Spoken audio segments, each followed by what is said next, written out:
Hey everybody, it's Magic Prepper, and today I wanted to talk about the whole infinite loop syndrome that we have when it comes to gun laws and legislation around gun control, because right now the whole plan is let's take little pieces at a time of the Second Amendment until we get to the point where you really can't own a firearm and you really can't buy anything related to one, but you're still technically able to practice your Second Amendment rights, so therefore it's not quite unconstitutional, right? Well, of course we all know that shall not be infringed should just mean that anything related to that is unconstitutional, but this is where we're at right now, and I wanted to talk about one of the strategies and give you a little bit of a backstory on this strategy as to why they're using this strategy and what it is that they're trying to do. So, infinite loop syndrome, what does that mean? Well, if you ever, got into gaming or did any trading cards or anything like that, infinite loops are basically combinations of different smaller pieces of the puzzle that you put together to eventually lock out your enemies and basically create a winning situation for yourself because they're no longer able to play the game.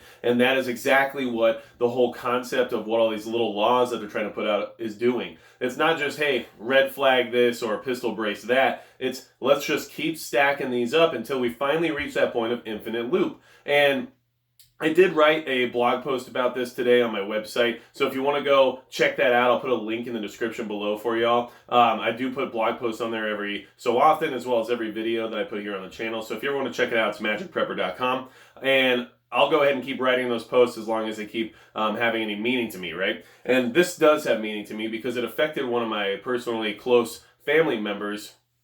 And I think that it's the eventual end goal of the people who are putting all these laws into place. Now, one thing I want to mention is that if you stack enough laws on top of other laws, eventually one law will lead you to the other. And that's the whole concept here. And what it does is it keeps you from being able to do what it is you want to do, because one law says you have to do this, and then when you go to do that, there's another law laying in the shadows that says, hey, wait, I said you can't do that. So, how does this work in the sense of gun legislation, and what's a good example of it? Well, I can tell you that I recently left California about a year and a half ago now, and California has some really stringent gun control laws. And if you've never been there, you wouldn't know, and if you haven't lived there, you definitely wouldn't know, but it's very difficult to deal with firearms ownership, getting a concealed weapons permit, or even just having the idea of protecting yourself in the back of your head, because basically you're guaranteeing yourself a trip to prison if you do in California, because that's just how they like to roll. Now, one of my great friends there has a big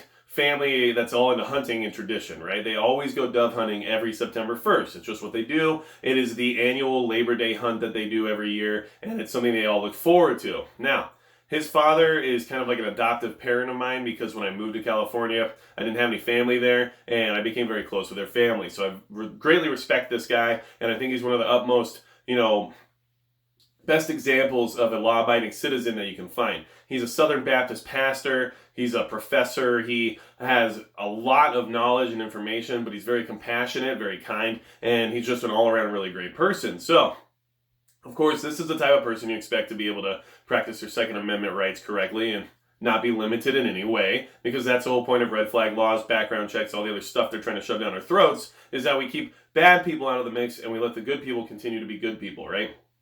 Well, that's not true at all. All they're trying to do is control more things that we can do or not do, and they're trying to get us to the point where we're not able to actually buy firearms or ammunition or anything like that. So, in California a few years ago, they passed a gun law that states you cannot have any ammunition when you're out hunting that is lead. Lead is bad for the environment, so they can't have people just shooting lead everywhere, and they need to make sure that whatever you're shooting is either steel or copper or something of those of that nature, because basically they're trying to save the environment from all the dirty lead that all the hunters keep dumping all over it, right? Even though it comes from the earth, big surprise that returning it to the earth is a problem now, right? So, first they enact that law.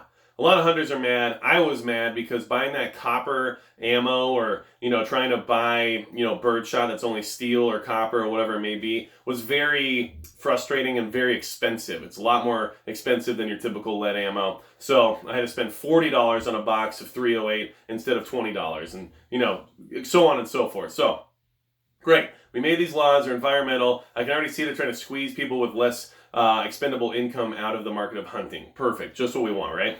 Then, what do they do next? So, since I left, they enacted a law that requires background checks on every single ammo purchase. every ammo purchase. And I believe it's $1 per box of ammo that you buy or per transaction. I can't exactly remember right off the top of my head, but either way, it's basically a tax that's taxed on to your ammo purchase, and then they go ahead and do a background check, and then they turn around and say whether or not you can buy that ammunition.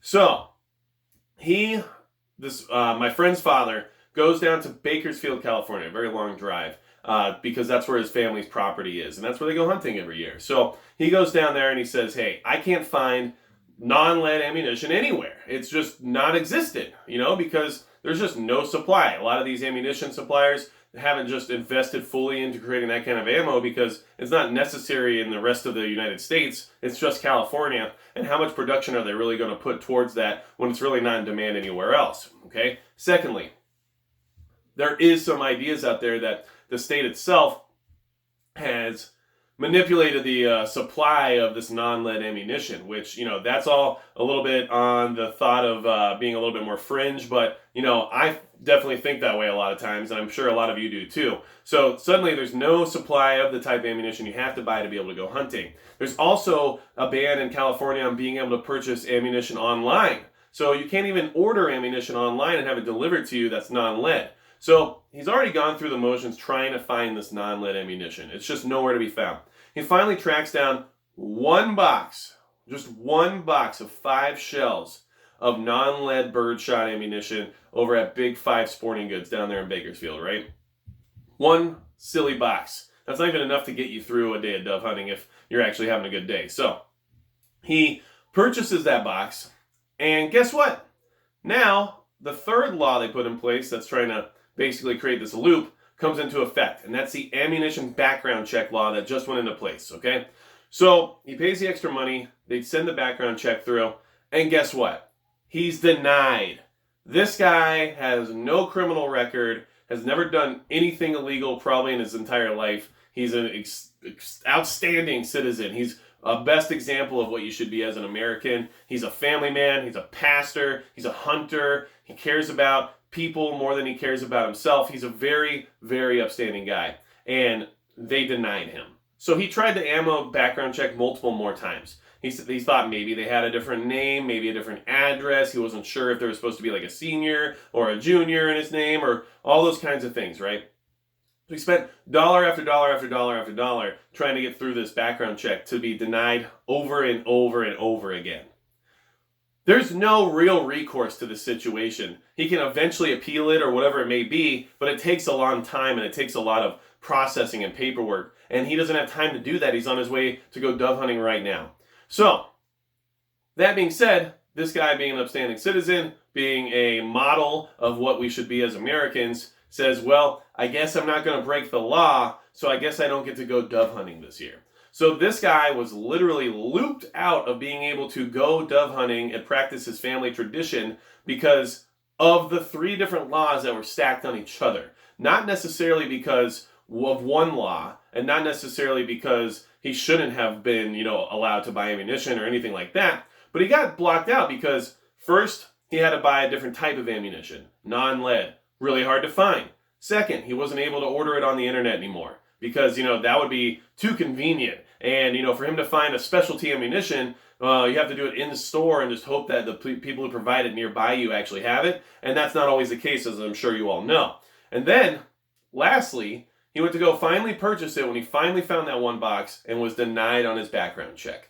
So, if there's anything you can learn from this story and from the way that these politicians and these legislators are trying to push their agenda and trying to get gun control in place, it's never about an all-out ban. It doesn't have to be. They have learned over the years, over and over and over again, how do I get rid of things without people really getting upset from this little tiny piece of legislation, and I compromise it against something way bigger, and then you guys say, okay, well, I guess I can deal with that. Well, 10 years down the road, that little piece made it so this other piece is now impossible to get around, okay? And it basically creates an infinite loop of breaking this law causes you to break this law, causes you to break this law, or whatever that might be, okay?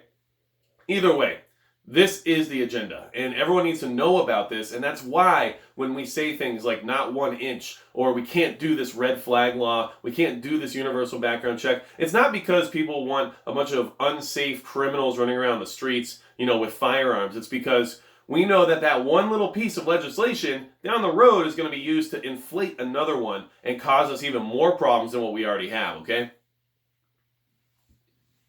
I really needed some coffee. All right, so what do we do about it? Well, we stop letting this happen. I mean, I'm not exactly sure what that means, but I think we all have an idea of what we can do when it comes to voting, contacting our legislators, and all that stuff that everyone tells us to do. Send emails, make phone calls. None of that crap seems to work, okay? And especially if you live in California, you know that definitely doesn't work. So we just need to keep everything in mind and watch out for whatever it is they're trying to send our way, because honestly, this is what they're trying to do. It's a very common tactic, and it's actually a strategy employed in many games because it works. You just lock your opponents out of the game, and then you don't necessarily win, but they don't get to play anymore, and they quit because it's just not worth it anymore to play. And we don't want to run into that situation with the Second Amendment and our gun rights, okay?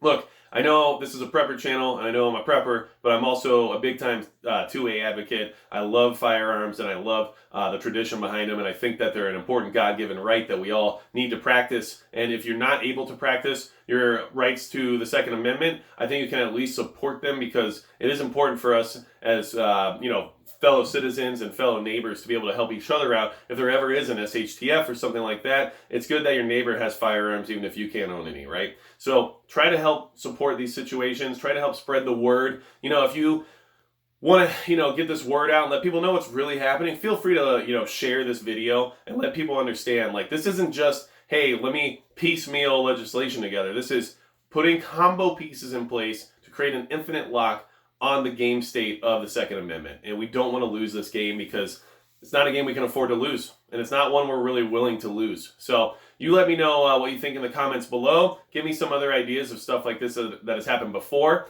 A great example of that, just so you all aren't aware, and maybe living in California gave me some good ideas about what it is they're trying to do nationwide, but they have a handgun roster there. And if you have a handgun, let's say that you just made, like let's say the SIG P365, because it's a pretty new firearm compared to the rest of the firearms out there right now. So you take that thing to California. Here's what they want from you. They want a drop test from, I think, 40 feet or something like that to make sure it doesn't go off. And they want all these stipulations in place, like a magazine chamber indicator. They want a magazine safety, which is where if your magazine's not in, the gun won't fire. They want, all kinds of safety mechanisms and stuff in place, which definitely screw up the way the firearm works, because trust me, I've had a lot of problems with California compliant firearms in the past. And then, here's the icing on the cake. The last thing they really want from you is to make sure that firing pin has a micro stamping device that can actually put a serial number on the back of the primer of the shell that you're firing to make sure that if you're doing something illegal and they collect your shells, they know exactly where it came from. And that is not even technology that exists right now, and it's not something the gun manufacturers want to invest in creating. So therefore, you can't put new firearms on the handgun roster in California, and you can no longer buy anything newer than back when they put the roster in place, basically. And if you want a good example of what that seems like in person, you can only buy Generation 3 Glocks in California. Gen 3. We're on 5. So just keep that in mind. You're no longer having access to what's new or what's even more improved or safer because of the laws that they have in place there. So just another example of how those things work. I just want you guys to keep this stuff in mind, and always feel free to interact with me down in the comments and let me know what your thoughts are. And if you have other ideas or other stories about these infinite loops happening, I'd love to hear about it, because there's not enough examples of it out there, and I think more people need to be talking about it. And otherwise, that's going to be it for Magic Prepper.